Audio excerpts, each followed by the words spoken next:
A year after the violent attack on the Capitol by hundreds of Americans determined to stop the certification of the 2020 election, a new CBS News poll finds that day still has a lingering effect on the national psyche. 68% think it's a sign of more violence to come, and 2/3 think democracy itself is threatened. Joining us now is CBS News Director of Elections and Surveys, Anthony Salvanto. Anthony, good morning to you. This is an incredible number. 68% of Americans believe the country is at risk of violence. Good morning, Margaret. It is.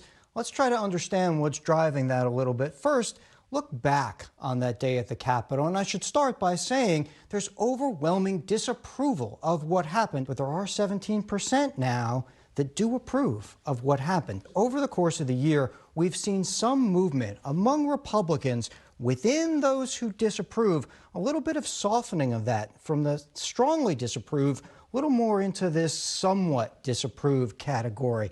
And then let's look forward, because what's so important isn't just what people anticipate. It's that democracy depends on not just folks following the norms, but thinking that other people will. Well, in future presidential elections, do you expect there to be more violence by the losing side? And you get 62% who say, yeah, that could happen. Does that amount to an endorsement of political violence? And who are these Americans? It does not. And what we want to emphasize here is that it's not that people say that they themselves would undertake it, but whether they might be okay with it if other people did. Let's start by looking back at what people think happened that day. Well, there's a lot of folks on the Republican side, 4 in 10, who think that rather than Trump supporters who entered the Capitol, that it was left-leaning groups pretending to be Trump supporters. So then you look at people who believe in conspiracy theories, in QAnon. They are much more likely than Americans overall to approve. So it all starts perhaps with what they believe to be the case.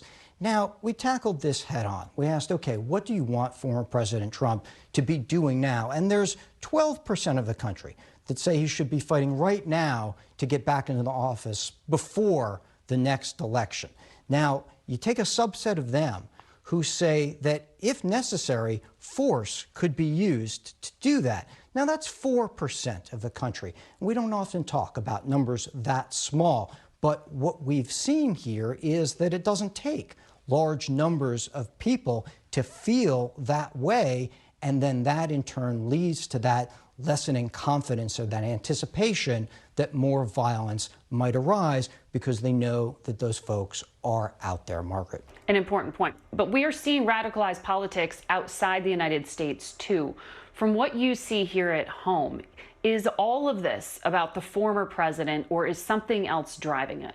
Yeah, we asked about a range of issues, not just elections, and asked, well, are these important enough that violence could be justified? Again, if undertaken perhaps by others. And you get a range from civil rights to gun policies to labor issues, among others, where you get 20-odd%, even 30-odd% who say that it might be justified. And then you look at, well, is it justifiable for candidates or elected officials to do things like call for violence? And that's 14%. Again, not an overwhelming number, but it is some.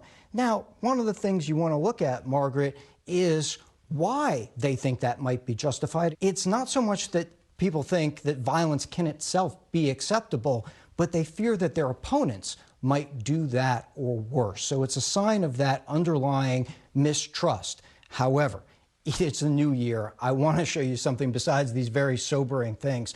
You look at whether people think, in the abstraction, that the U.S. should divide into red and blue states. And there are not many people who feel that way. The overwhelming number of people would like the country to stay together. A note of optimism. Anthony, thank you.